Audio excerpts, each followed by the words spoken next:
আসসালামু আলাইকুম, আমি রোজি রহমান আপনাদেরকে স্বাগত জানাচ্ছি ভিসা প্রফেসর আজকের ভিডিওতে। আজ আমি আপনাদেরকে জানাবো প্রাকৃতিক সৌন্দর্য, উন্নত অর্থনীতি এবং কর্মসংস্থানের জন্য ব্যাপকভাবে পরিচিত ইউরোপের একটি উন্নত ও স্থিতিশীল দেশ স্লোভেনিয়া নিয়ে। কিভাবে স্লোভেনিয়া যাবেন, কি কি সুযোগ সুবিধা পাবেন, এইসব নিয়ে আলোচনা করব, সাথেই থাকুন।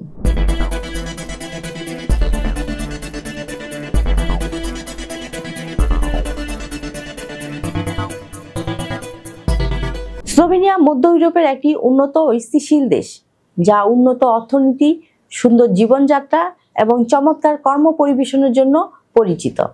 ইউরোপীয় ইউনিয়নের সদস্য হয় এখানে কাজের সুযোগ পেলে অন্যান্য সেনজেন দেশে ভ্রমণ ও নেটওয়ার্ক গড়ে তোলার সুযোগ সহজ হয়। বিশেষ করে নির্মাণ, কৃষি, স্বাস্থ্যসেবা, হসপিটালিটি ও আইটি সেক্টরে দক্ষ অদক্ষ কর্মীদের জন্য প্রচুর চাকরির সুযোগ রয়েছে। তুলনামূলক সহজ ভিসা প্রসেস, সামাজিক নিরাপত্তার সুবিধা এবং বসবাসের স্থায়িত্ব পাওয়ার সম্ভাবনার কারণে স্লোভেনিয়া আন্তর্জাতিক কর্মীদের জন্য একটি আকর্ষণীয় গন্তব্য হয়ে উঠেছে। যদি আপনি ইউরোপে স্থায়ী ক্যারিয়ার করতে চান, তাহলে স্লোভেনিয়া হতে পারে আপনার জন্য আদর্শ একটি দেশ।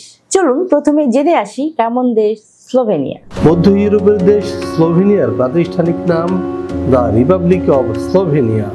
এর পশ্চিমে রয়েছে ইতালি, উত্তরে অস্ট্রিয়া, উত্তর পূর্বে হাঙ্গেরি, দক্ষিণ পূর্বে ক্রোয়েশিয়া এবং দক্ষিণ পশ্চিমে আড্রিয়াটিক সাগর।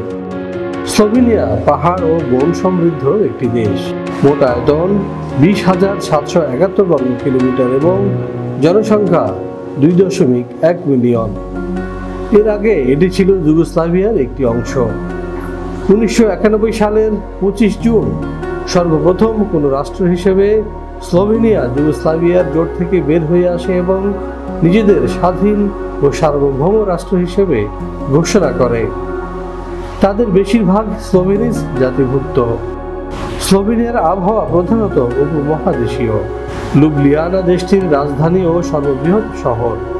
2002 সালে জরিপ মতে স্লোভেনিয়া মুসলমানের সংখ্যা 47,824, যা মোট জনসংখ্যার শতকরা 2.4 ভাগ। আমরা দেখলাম কেমন দেশ স্লোভেনিয়া। এবার আমরা জানবো স্লোভেনিয়া কি কি কাজ রয়েছে এবং বেতন ভাতা কেমন পাবো। ইউরোপের সেনজেনভুক্ত দেশসমূহে যেতে চাইলে অনেকের কাছে প্রথম পছন্দ স্লোভেনিয়া, কেননা এখনো এখানে খুব বেশি বাইরের মানুষ নেই। স্লোভেনিয়ার ইমিগ্রেশন পলিসি দীর্ঘমেয়াদে যারা দেশটিতে বসবাস করতে চান তাদের জন্য আদর্শ। স্লোভেনিয়ার ভিসার সাথেই পাওয়া যায় 2 বছরের টিআরসি। সেই সঙ্গে যদি এই 5 বছর ফুল টাইম কাজ করার অভিজ্ঞতা থাকে তাহলে তিনি পাবেন স্লোভেনিয়ার পার্মানেন্ট রেসিডেন্ট কার্ড। স্লোভেনিয়ার বর্তমানে কাজের সুযোগ রয়েছে কনস্ট্রাকশন, ফ্যাক্টরি, অ্যাগ্রোওয়েজ ফ্যাক্টরি প্রভৃতি। দর্শক, আমরা দেখে আসলাম কি কি কাজ ও বেতন ভাতার বিষয়। এবার আমরা জানবো স্লোভেনিয়া আমরা কি কি সুযোগ সুবিধা পেতে পারি। চলুন দেখে আসি আরেকটি ভিডিও ক্লিপ। এখানে যে কোনো কাজের ন্যূনতম বেতন 1,20,000 থেকে 1,30,000। বেশিরভাগ কোম্পানি থাকার ব্যবস্থা দিচ্ছে একেবারে ফ্রি। কোনো কোনো কোম্পানি দিচ্ছে ফুড অ্যালাউন্স।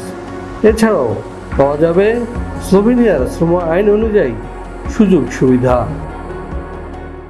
দর্শক, জেনে আসলাম কি কি কাজ রয়েছে এবং কেমন সুযোগ সুবিধা পাবো স্লোভেনিয়ায়। এবার আমরা জানবো স্লোভেনিয়া যেতে কি কি কাগজপত্র প্রয়োজন পড়বে।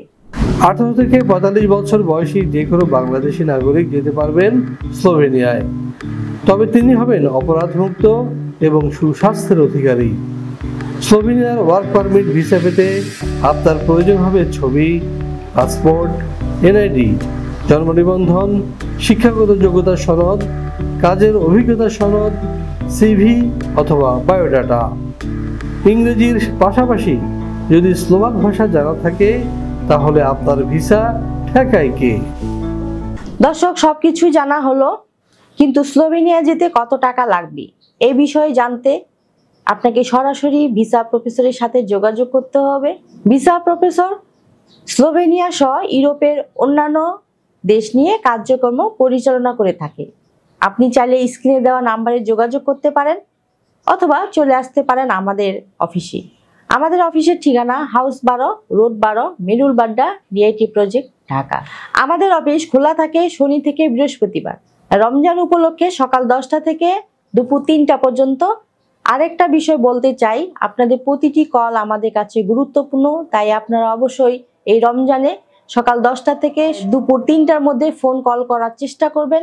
এর ফলে আপনাদের মূল্যবান সময়টি নষ্ট হবে না আশা রাখি। প্রিয় দর্শক, আপনারা মোটামুটি সব তথ্য পেয়ে গেছেন, এবার আমার বিদায়ের পালা। তার আগে বলবো অবশ্যই আমাদের চ্যানেলটি সাবস্ক্রাইব করে রাখুন, কারণ আমরা সবসময় চেষ্টা করি নিত্য নতুন দেশে কাজের সুযোগ নিয়ে আপনাদের জানাতে। সকলে ভালো থাকবেন, সুস্থ থাকবেন, আবারও দেখা হবে নতুন কোনো দেশ নিয়ে। সে পর্যন্ত আল্লাহ হাফেজ।